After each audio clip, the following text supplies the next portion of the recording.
Now, over the years, election observers have been very integral in our electoral processes. Now, while some have received praise, others have also been severely criticized. Now, my colleague, KOMLA ADOM, has been finding out if the act of observing elections is expedient. It is more than a week after a keenly contested vote in Ghana ended with the incumbent Nana Akufo-Addo declared winner by the Electoral Commission. The opposition NDC is contesting the results of a presidential election and some parliamentary seats. As has been announced by my party, the National Democratic Congress, we are unable to accept the outcome of the election as declared by the Electoral Commission chairperson, Mrs. June Mensah. These results are flawed and discredited. The NPP would, however, have none of that. The election of Nana Akufo-Addo as president-elect of the Republic of Ghana reflects the will of the Ghanaian people. The fallout from the December 7 polls has been wide-ranging.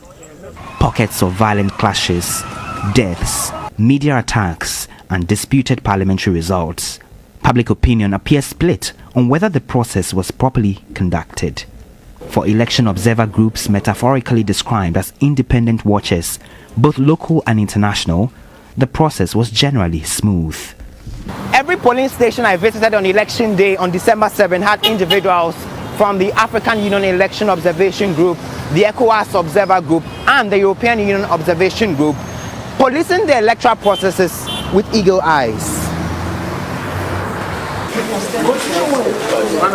Ghana's Coalition of Domestic Election Observers, CODEO, has been criticized by the opposition for its stance on the electoral outcomes. CODEO says its parallel vote tabulation PVT methodology gave the NPP's Akufo-Addo a 50.98% compared to the Electoral Commission's 51.302% for the same candidate. The NDC's John Mahama secured 47.66% on CODEO's tabulation compared to the EC's 47.359%. Observers also reported the two main parties, the NDC and the NPP, had party agents at over 99% of polling stations, and both the NDC and NPP party agents also signed the official declaration of polls and were given copies of those documents.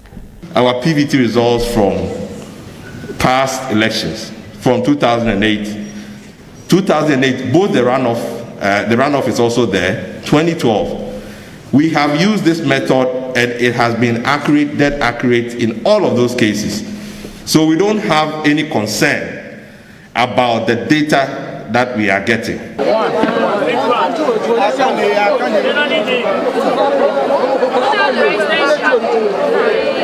For international observer groups like the European Election Observer Mission, the EC put in place robust transparency measures for the counting of votes. But collation process was less well organized and less transparent, often due to a lack of detailed procedures, inadequate facilities, and overcrowding, which at times led to agents and observers not having a clear view of a procedure and the filling in of result forms.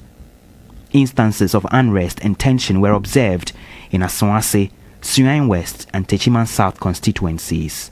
Javier Nat is a European Union electoral chief observer. I'm so sorry. I'm very much, let me say, solidar with the suffering of the people that were affected by this violence. But in general, the elections were in a peaceful and inclusive way. The Electoral Commission was professional, highly professional, and this is something we have to express. The EU Observer Mission noted misuse of state resources and unregulated campaign finance persist. What we are saying is that public resources were used for private uses in this electoral campaign, and of course it is not correct to do that. In terms of coverage, the EU group observed state-owned GTV favored the NPP in its election-related coverage. Various private media analyzed by the EU EOM showed biased coverage in favor of the NPP, that's UTV, the Chronicle, and the Daily Guide, or the NDC, that's ADOM FM and Joy FM. But this did not sit well with some media watchers. Executive Director for the Media Foundation for West Africa, Suleiman Abrahima, took to social media. He wrote, Partisan alignment of a media organization cannot and should not be established by a short duration observation of number of stories covered about and on their respective parties. Such a conclusion will be problematic and flawed. Parties don't generate equal amount of news all the time. For many reasons, including the activation of newsworthy events or major scandals, a party may dominate the headlines for a week or two with positive or negative coverage. Drawing conclusions of partisan media alignments which could have serious implications should not be based on simplistic, short-period observation and analysis of limited indicative variables. For Professor Ransford Jampo of the Political Science Department of the University of Ghana, the various foreign observer groups do not add much to the electoral process. I think this was one of the most transparent elections.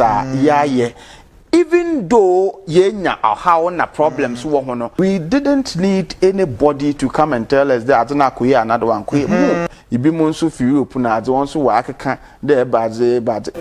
We do not need these foreign observers.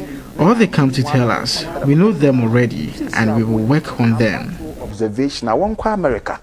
Now one can observe America for election. America for Trump would do. Let's say some of the things are all called beyond called. However, for Professor Kwame Ejenim Boateng of the Faculty of Law, Governance and International Relations at the King's University College, election observers are a blessing. So observer, very good. It's a good system. As I said, even in America, I say even because America's democracy over 200 years, so obviously it's standard. Even there, observers go to America, and including some African observers. So to have observers in your country to observe your election, it's a plus. Ghana is the only country they have come to since the COVID. So yes, it's a positive thing for us. He has been defending the EU Observer Group's report on media coverage of political parties in the lead-up to the elections. They are experienced people, and they just don't talk. Maybe to some of you or some of the people who are questioning them, they thought the people came here about 3 weeks and all that. You don't know how long they started monitoring all this when they knew that they were coming here. For the many thousands of people, it is more about moving on from a tense electioneering period to getting back to their productive lives again. And whether the opposition heads to court to challenge results of a December 7 poll or the status quo remains, it will not matter much so long as they can put food on their table and afford some of life's smallest luxuries. KOMLA ADOM, TV3 News.